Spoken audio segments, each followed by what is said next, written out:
ஸ்ரேயஸ்பதியாகிய பகவான் ஸ்ரீமன் நாராயணனை பணிந்து நமஸ்கரித்து இந்த 39வது மகாபாரத வகுப்பை தொடங்குவோம். மகாபாரதத்தின் வனப்பருவத்தை பார்த்து கொண்டு வருகிறோம். வனப்பருவத்தில் மொத்தம் 22 உபபருவங்கள் உள்ளன.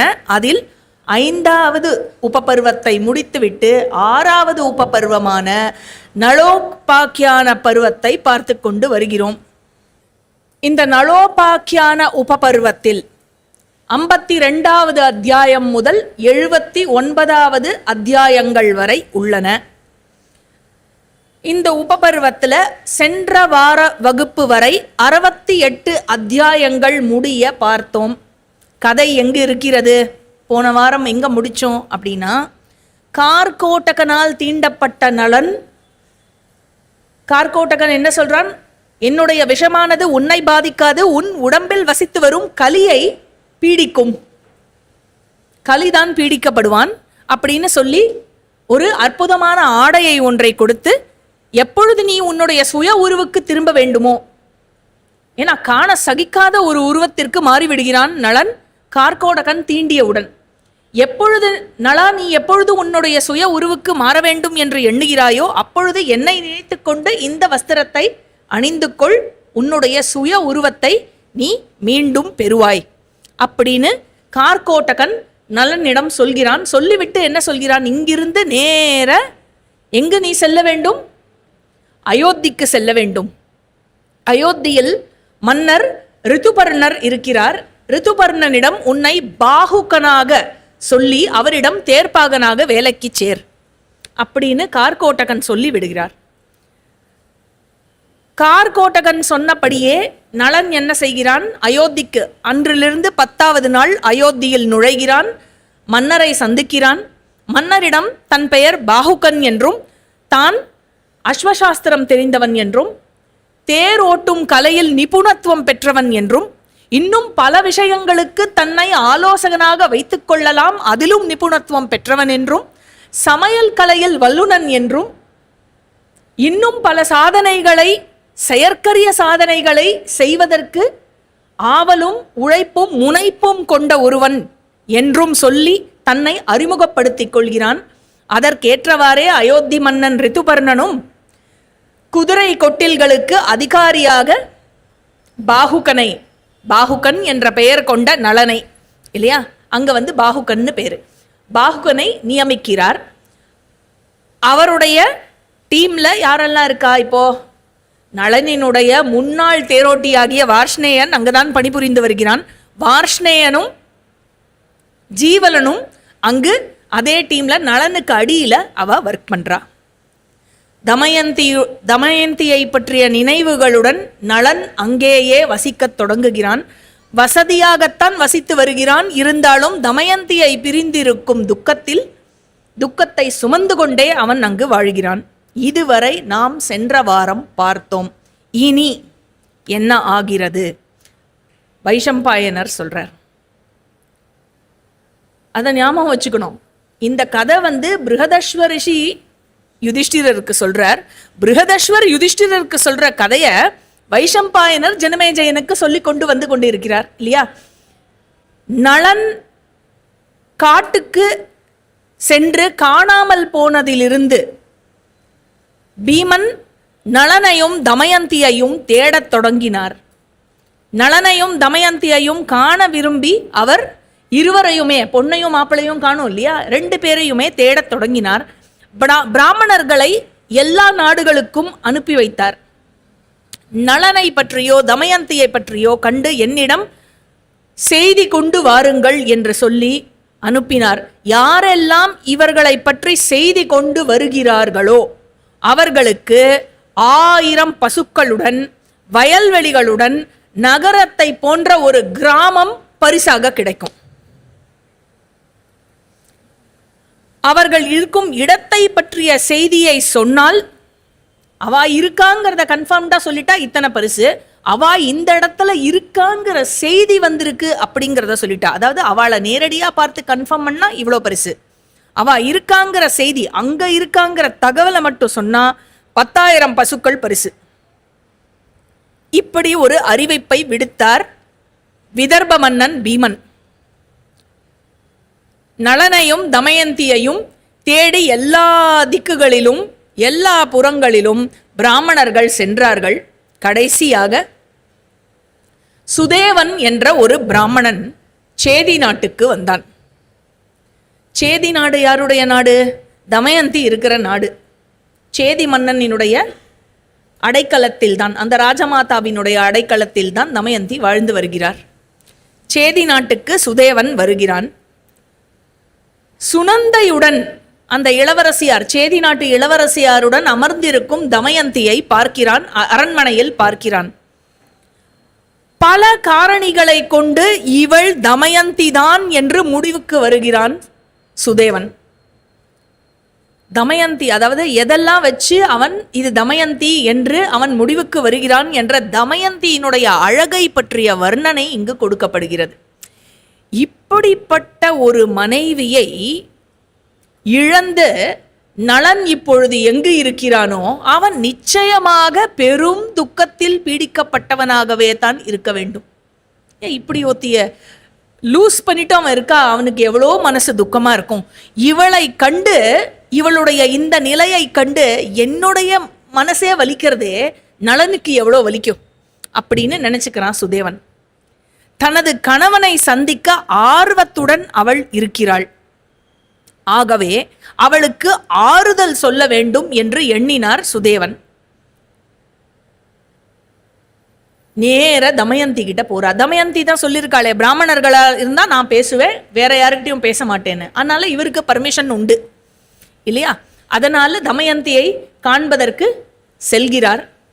தமயந்தி கிட்ட போய் நேர பார்க்கறார் தமயந்திய, கண்ணோட கண்ணு பாட்டு, ஹே விதர்ப இளவரசி தமயந்தி அப்படின்னு அட்ரஸ் பண்றார். தமயந்தியோட பேரு கூட அங்க யாருக்கும் தெரியாது சேதி நாட்டுல இல்லையா? இன்ட்ரடியூஸ் பண்ணிக்கிறார். நான் உன்னுடைய தமையனினுடைய நண்பன் சுதேவன் என்று எனக்கு பெயர். விதர்ப மன்னனாகிய பீமன் உன்னுடைய அப்பா சொல்லி அவருடைய விருப்பத்தின்படி அவருடைய கட்டளையின் கீழ்ப்படிந்து நான் உன்னை தேடி இங்கு வந்துள்ளேன். உனது குழந்தைகள் அருமையாக வாழ்ந்து வருகிறார்கள் விதர்ப நாட்டில். அவர்கள் உயிருடன் இருந்தாலும் உன்னை பிரிந்த அந்த துக்கத்தில் உயிரற்று இறந்தவர்கள் போல் இருக்கிறார்கள். உலகம் முழுவதும் நூற்றுக்கணக்கான பிராமணர்கள் உன்னை தேடி அலைந்து கொண்டிருக்கிறார்கள் மன்னர் பீமனினுடைய கட்டளையின் கீழ். பிருஹதஸ்வரஷி சொல்றார், ஏ யுதிஷ்டிரா, தமயந்தி உடனே வீட்டில் இருக்கும் அனைவரை பற்றியும் ஒன்று விடாமல் எல்லோரை பற்றியும் 1 by 1 விசாரிக்கிறார். சுதேவன் முன் ஓ என்று அழுகிறாள் தமயந்தி. சுதேவனிடம் தமயந்தி பேசிக்கொண்டிருப்பதையும் சுதேவன் தமயந்தியிடம் பேசிக்கொண்டிருப்பதையும் அவள் அழுவதை இவர் பேசிக்கொண்டிருப்பதை சுனந்தா, யாரு, சேதி நாட்டு இளவரசி, பார்த்து விடுகிறாள். பேசுறதையும் கேட்டு விடுகிறாள். நேர சென்று ராஜமாதா கிட்ட ரிப்போர்ட் பண்றா. ராஜமாதா கிட்ட ரிப்போர்ட் பண்ண உடனே ராஜமாதா சுதேவனை அழைத்து வரும்படி சொல்கிறாள். சுதேவன் ராஜமாதாவிடம் செல்கிறார். ராஜமாதா சுதேவனிடம் கேட்கிறார், நீ பார்த்து வந்தாயே அந்த பெண், அவள் யார்? யாருடையவள்? என்ன நடந்தது? நீ என்ன பேசினாய்? அவள் எதற்காக உன்னை பார்த்து அழுதாள்? என்ன சொன்னாள்? என்ன நடந்தது? முழுமையாக சொல். சுதேவன் தமயந்தியினுடைய முழு வரலாற்றை ராஜமாதாவிடம் கூறினான். விதர்ப மன்னன் பீமன் தன்னை அனுப்பிய கதையையும் கூறினான். ஹே ராஜமாதா, இவள் பெயர் தமயந்தி. பீமன் என்ற பெயர் கொண்ட விதர்ப நாட்டு அறம் சார்ந்த சிறப்பு மிகுந்த மன்னர் இவளுடைய தந்தை, அவருடைய மகள் இவள். மேலும் வீரசேனன் என்ற மன்னனின் மகனும் நிஷாத நாட்டின் அரசனும் ஆகிய நளன் என்பவனே இவளுடைய கணவன். தனது தம்பியான புஷ்கரனால் பகடையில் வீழ்த்தப்பட்டு தன்னுடைய நாட்டை இழந்தான் மன்னன் நளன். தமயந்தியுடன் சேர்ந்து யாரும் அறியாத காட்டிற்கு சென்று விட்டான். நாங்கள் தமயந்தியை இந்த உலகம் முழுவதாக தேடிக்கொண்டிருக்கிறோம். கடைசியாக இவளை உங்கள் நாட்டின் அரண்மனையில் கண்டேன். இவள் அழகில் இவளை விஞ்ச இந்த உலகத்தில் இன்னொரு மானுட பெண் கிடையாது. அவ்வளவு அழகு கொண்டவள் இவள். அது மட்டுமல்ல, தமயந்தி எப்பொழுதுமே இளமையுடன் இருப்பவள். இவளுடைய புருவத்திற்கு மத்தியில் தாமரையை பிரதிபலிக்கும் ஒரு அற்புதமான ஒரு மச்சம் உள்ளது. பிறப்பிலிருந்தே இவளுக்கு இது இருக்கிறது. செழிப்பையும் செல்வத்தையும் குறிப்பதற்கு படைப்பு கடவுளாகிய அந்த பிரம்மதேவன் அங்கே அவளுக்கு அதை வைத்திருக்கிறார். பிரதமை திதியில் மேகத்தால் மூடப்பட்ட நிலவு போல இவளுடைய உடம்பெல்லாம் மூடியிருக்கும் தூசியினால் அந்த மச்சம் மங்கிதான் தெரிகிறது. ஆனாலும் தூசியில் மூடியிருந்தாலும் எங்களது இளவரசியார் அவளுடைய அழகு மட்டும் மறையவில்லை. இவளது உருவத்தையும் அந்த மச்சத்தையும் வைத்தே நான் அடையாளம் கண்டுபிடித்தேன். புரியுறதோ? அந்த மச்சத்தை வச்சு அடையாளம் கண்டுபிடிக்கிற கதையெல்லாம் எங்கேருந்து வந்ததுன்னு. இன்னைக்கு நிறையா நீங்கள் பார்ப்பேன். எங்கெங்கேருந்து நம்மளுடைய திரைப்படங்களில் க்ளூஸ் எடுத்துட்டு இருக்கா. எல்லா சூப்பர் ஹிட் திரைப்படத்திலிருந்தும் நீங்கள் கிளிம்ஸ் பார்ப்பேன். சரியா? இப்படி சொன்னார் ராஜமாதாவிடம் அந்த பிராமணனாகிய சுதேவன். சுனந்தா தமயந்தியை அழைத்தாள். தமயந்தியின் புருவங்களுக்கு மத்தியில் இருந்த அந்த மச்சத்தில் பிடித்திருந்த தூசியை தன்னுடைய விரல்களால் துடைத்தாள். மேகத்திலிருந்து வெளிப்பட்ட சந்திரன் போல் அது ஜொலித்தது. அந்த மச்சத்தை கண்டதும் சுனந்தாவும் ராஜமாதாவும் ஓவென்று அழத் தொடங்கினார்கள். தமயந்தியை வாரி அணைத்தபடி சிறிது நேரம் அமைதியாக இருவரும் இருந்தார்கள். ராஜமாதா சொல்றா, தமயந்தி, இந்த மச்சத்தை வைத்து நீ என்னுடைய சகோதரியினுடைய மகள் என்பதை நான் அறிந்து கொண்டேன். ஏ தமயந்தி, உன்னுடைய தாயும் நானும் தாஷார்ண நாட்டு மன்னரான சுதாமன் என்பவருடைய மகள்களாவோம். என்னுடைய அக்காவாகிய உன்னுடைய தாய் விதர்ப மன்னன் பீமனுக்கு அளிக்கப்பட்டாள். நான் வீரபாகு என்ற சேதி நாட்டு மன்னருக்கு அளிக்கப்பட்டேன். தேர்ஃபோர் இப்போ இந்த ராஜமாதா யாரு? தமயந்திக்கு சித்தி.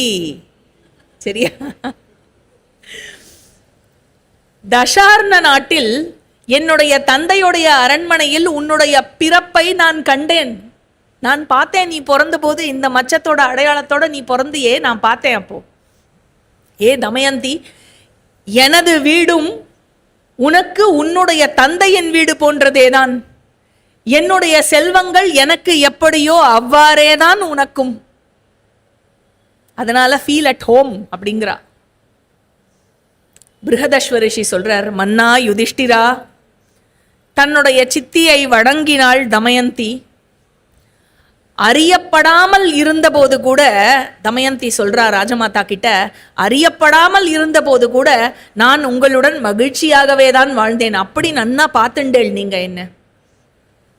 வெகு நாட்களாக நான் நாடு கடந்து இருக்கிறேன். எனவே நான் செல்வதற்கு நீங்கள் உத்தரவு வழங்க வேண்டும். என்னுடைய தந்தையுடன் வாழ்கிறார்கள் என்னுடைய குழந்தைகள். அவருடன் வாழும் என்னுடைய மகளையும் மகனையும் நான் பார்க்க வேண்டும் என்று நினைக்கிறேன். எனக்கு ஒரு வாகனம் ஏற்பாடு செய்து தர முடியுமா? நான் விதர்பம் செல்ல விருப்பப்படுகிறேன். அங்கிருந்து அவள் விதர்பத்துக்கு செல்ல விருப்பப்படுகிறாள். யுதிஷ்டிரா, ராஜமாதாவும் சேதி மன்னனுடைய அனுமதியை பெற்று அதிகமான மெய்காவலர்களுடன் முதல் தரமான ஆடைகள், குடிப்பதற்கான பானங்கள், உண்பதற்கான உணவு போன்றவற்றுடன் மனிதர்களால் சுமக்கப்படும் பல்லக்கில் தமயந்தியை அனுப்பி வைத்தாள். விரைவாக தமயந்தியும் விதர்ப நாட்டை அடைந்தாள். அனைவரும் தமயந்தியை கண்டு மகிழ்ச்சியுடன் மரியாதையுடன் அவளை வரவேற்றனர். தன் குழந்தைகள் சிறப்பாகவும் நலமாகவும் இருப்பதை கண்டு மகிழ்ந்தாள் தமயந்தி. தன்னுடைய மகள் தமயந்தியை கண்ட மன்னர் பீமன் மிகவும் மகிழ்ச்சியானார். சுதேவனுக்கு 1000 பசுக்களையும் பல செல்வங்களையும் பேசியபடி ஒரு கிராமத்தையும் பரிசாக கொடுத்தார். தமயந்தி தன் தாயிடம் சென்றாள். நளனை தேட பணியாட்களை அனுப்பும்படி அழுது கொண்டே கேட்டுக்கொண்டாள். ராணியார் மன்னர் பீமனிடம் இந்த விஷயத்தை சொல்ல, மன்னரும் பிராமணர்களை தீவிரமாக முயலும்படி சொல்லி அனுப்பித்து வைத்தார். அந்த பிராமணர்கள் தமயந்தியின் முன் வந்தார்கள். போறதுக்கு முன்னாடி என்ன சொல்லணும், எப்படி தேடணும், எப்படி கேட்கணும், இந்த கோட் வேர்ட்ஸ் எல்லாம் இருக்கும்ல. சில விஷயங்கள் நளனுக்கும் தமயந்திக்கும் மட்டுமே தெரிஞ்ச விஷயங்களாக இருக்கும். நளனை கண்டுபிடிக்கணும்னா அந்த மாதிரி சில சூக்ஷமான விஷயங்களும் தெரிஞ்சுக்கணும் இல்லையா, எந்த க்ளூ வச்சு இது பண்ணணும் அப்படின்னு. அந்த பிராமணர்கள் தமயந்தியின் முன் வந்தார்கள். தாங்கள் மேற்கொள்ள போகும் விஷயம் குறித்து, பயணத்தை குறித்து அவர்கள் தமயந்தியிடம் சொன்னார்கள். தமயந்தி அவர்களிடம் சொல்கிறாள், நீங்கள் சென்று அனைத்து நாடுகளிலும் அனைத்து சபைகளிலும் என்ன சொல்லணும்னா, இந்த பாட்டு திரும்பி திரும்பி வரும்ன, ஏ அன்பிற்குரிய சூதாடியே, அர்ப்பணிப்பும் அன்பும் கொண்ட உம்முடைய மனைவியாகிய என்னை, உன்னுடைய மனைவியாகிய நான் கானகத்தில் தூங்கிக் கொண்டிருந்த பொழுது என்னுடைய பாதி ஆடையை வெட்டி எடுத்துக்கொண்டு என்னை கைவிட்டு எங்கே நீங்கள் சென்றீர்கள்? இப்படி சொல்லி அழும் அந்த பெண் உம்மால் உத்தரவிட்டபடியே உம்மை எதிர்பார்த்து பாதி ஆடையுடன் துயரத்துடனும் உமக்காகவே காத்திருக்கிறாள்.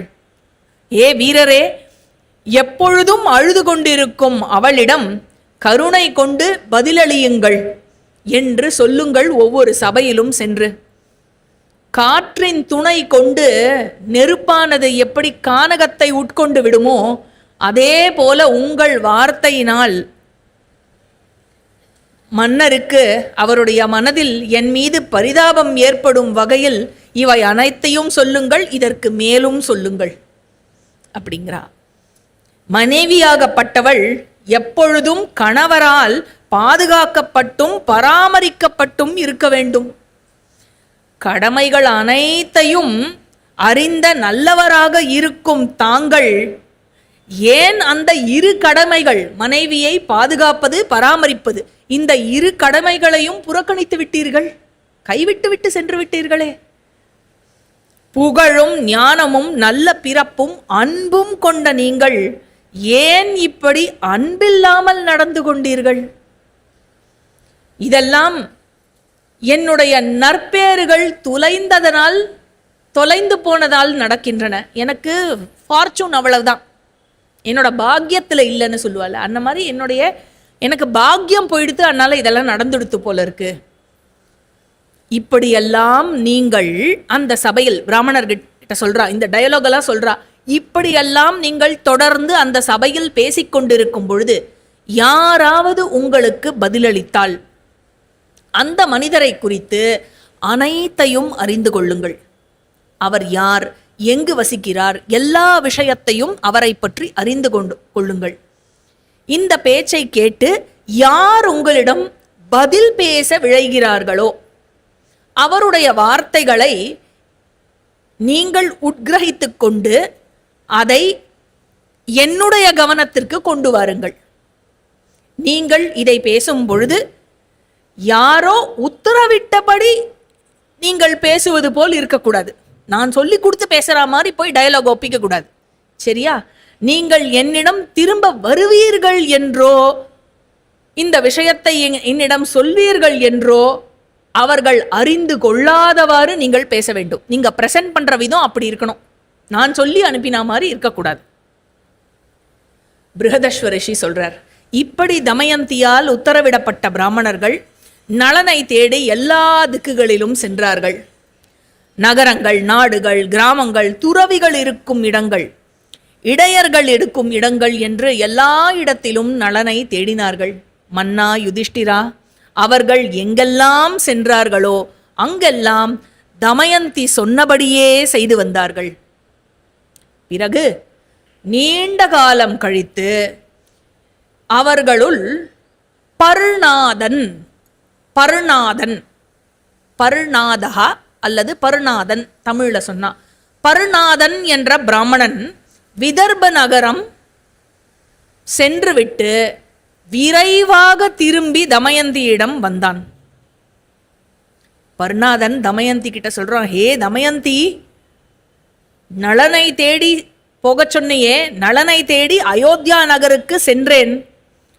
அங்கு பாங்காசுரனின் வழிதோன்றலாகிய பாங்காசுரி என்று அழைக்கப்படும் ரிதுபர்ணனை சந்தித்து அவருடைய அவையில் அவர் முன் நின்றேன். பாங்காசுரன் என்ற ஒரு மன்னன், ரிதுபர்ணனுக்கு பாங்காசுரி அப்படின்னு பேரு. அதாவது பாங்காசுரனுடைய மகனாக இருக்கலாம் அல்லது அந்த டிசெண்டன்ட், அந்த லீனியேஜ்ல வர டிசெண்டன்டாக இருக்கலாம். இங்க பாங்காசுர அப்படின்னா என்ன அர்த்தம் அப்படின்னா, பங்கம் அப்படின்னா டு பிரேக், அழிப்பது, நீக்குவது. யாரை? அசுரர்களை அழிப்பவன் என்பது ஒரு மீனிங். பங்க அப்படின்னா டு பிரேக் ஆர் டு விலக்குவது அப்படின்னு அர்த்தம். பாங்க அப்படிங்கிறது பங்கங்கிற சொல்லிலிருந்து வர டெரிவேட்டிவ். அதாவது டு பிரேக் அப்படிங்கிறது, உடைப்பதுங்கிறது பங்கம்னா உடைக்கப்பட்டது, தட் விச் இஸ் புரோக்கன், அது பாங்க. அதாவது விலக்கப்பட்ட ஆர் நீக்கப்பட்ட அசுரனுடன் தொடர்பு கொண்ட ஒருவர் அப்படிங்கிற இன்னொரு மீனிங்கும் இருக்கு.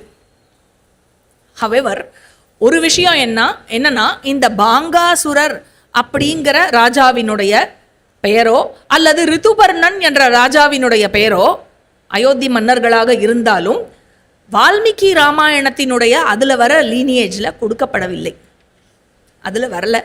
மகாபாரதத்துல இவர்கள் அயோத்தி மன்னர்களாக சொல்லப்பட்டாலும் இவர்கள் இக்ஷ்வாகு குலத்தை சேர்ந்தவர்களா அல்லது சேராதவர்களா என்பது தெளிவாக மகாபாரதத்தில் விளக்கப்படவில்லை.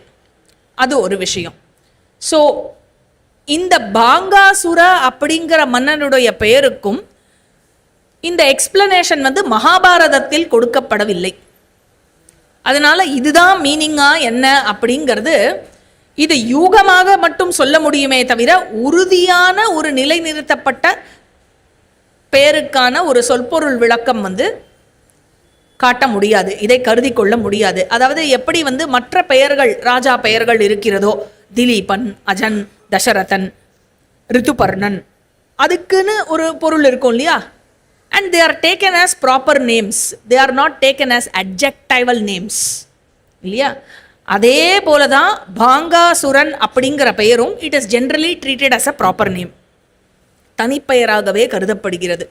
அதனால இதுல எந்த ஒரு உட்கிடையான பொருளை உணர்த்துவதாக இந்த விஷயத்தில் இங்கே கண்டறிவதற்கான ஒரு முயற்சி எதுவும் மகாபாரதத்தில் எடுத்துக்கொள்ளப்படவில்லை.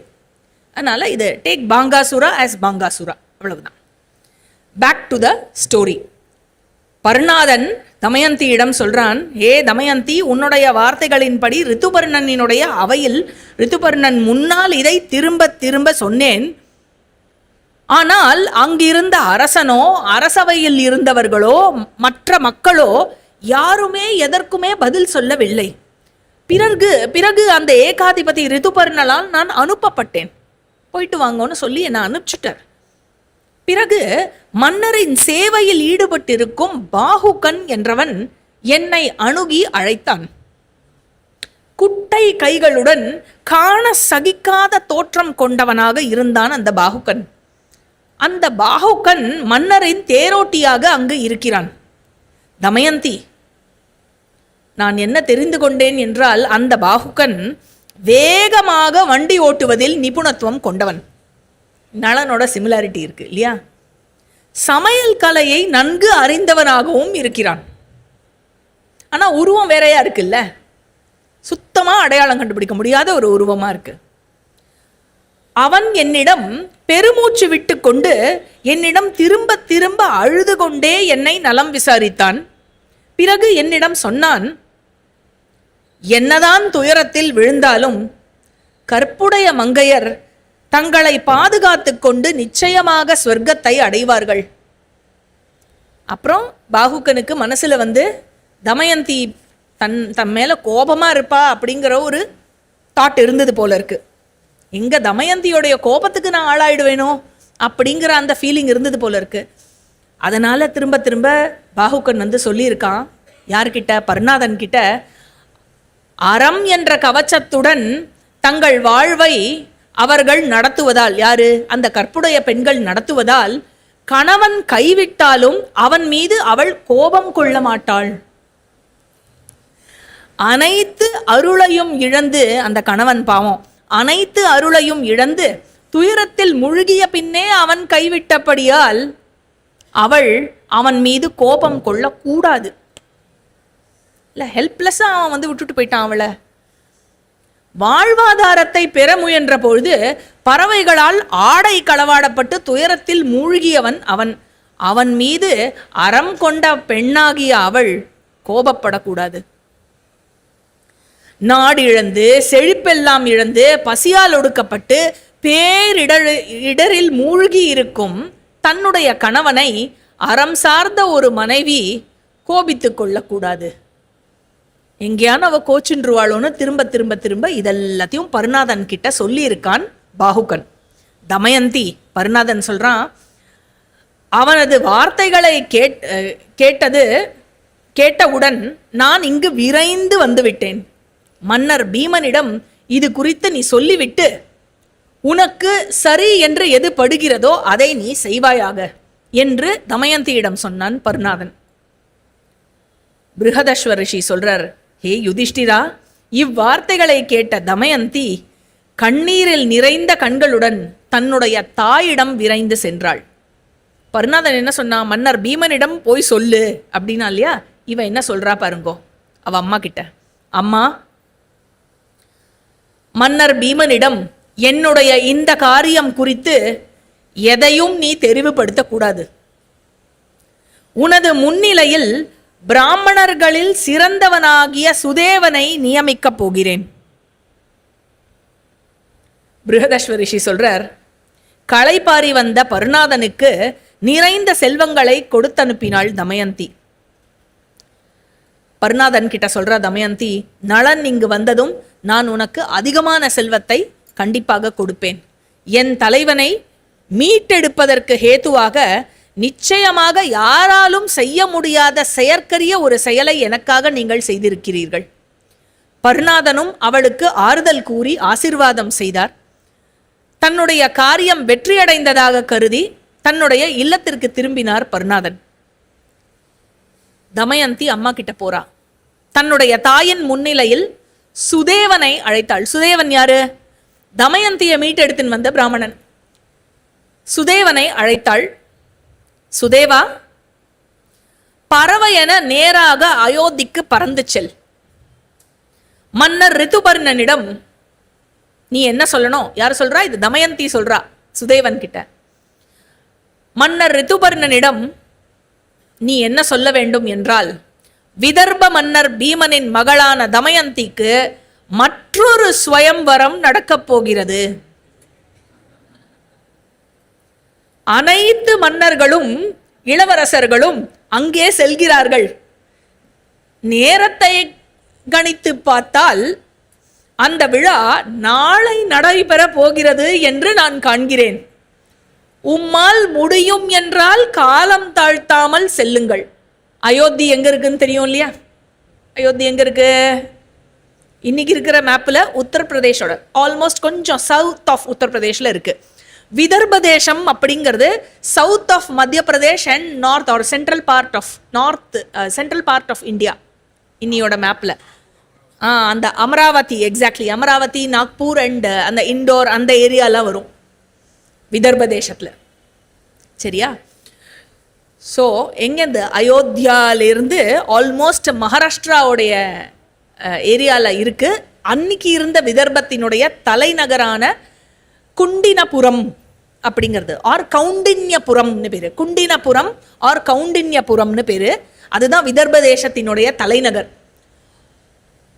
மகாபாரதத்தில் சொல்லப்படுறது ஆல்மோஸ்ட் அயோத்திக்கும் குண்டினபுரத்துக்கும் ஆல்மோஸ்ட் 100 யோஜன தூரமா. 100 யோஜன தூரம்னா அப்ராக்சிமேட்லி 1000 கிலோமீட்டர். 1000 கிலோமீட்டரை கடக்கிறதுக்கு எவ்வளோ டைம் இருக்கு இப்போ? இன்னைக்கு கார்த்தால வந்து சொல்றார் சுதேவன் ரிதுபர்ணனுடைய அவையில, கணிச்சு பார்த்தா அவ சொன்னதை வச்சு பார்த்தா நாளைக்கு கார்த்தால சுயம்பரம் அப்படிங்கிறார். சரியா? சோ சுதேவன் சொல்றார், நளன் உயிருடன் இருக்கிறானா இல்லையா, ரிதுபர்ணன் கிட்ட சொல்லிட்டு இருக்கார். நளன் உயிருடன் இருக்கிறானா இல்லையா என்பது தெரியாத காரணத்தினால் நாளை சூரியன் உதித்ததும் தமயந்தி தன்னுடைய 2வது கணவனை தேர்ந்தெடுப்பாள். இப்படி போய் நீ சொல்லு அப்படிங்கிறா தமயந்தி. யார்கிட்ட? சுதேவன் கிட்ட. சுதேவன் உடனே கிளம்பினான், அயோத்தி சென்றான். தமயந்தியால் என்ன சொல்லும்படி வழிநடத்தப்பட்டானோ அதை அவ்வாறே ரிதுபர்ணனிடம் சொன்னான். சுதேவனுடைய வார்த்தைகளை கேட்ட ரிதுபர்ணன் பாஹுகனிடம், குதிரைகளை பழகுவதிலும் அவற்றை வழிநடத்துவதிலும் நீ நிபுணனாக இருக்கிறாய் பாஹுகா. உனக்கு விருப்பமானால் நான் தமயந்தியின் சுயம்பரத்திற்கு ஒரே நாளில் செல்ல விரும்புகிறேன். 1 day டைம். சரியா? நான் செல்ல விரும்புகிறேன். பாஹுகனுக்கு எப்படி இருக்கும் இதை கேட்டோன்னே?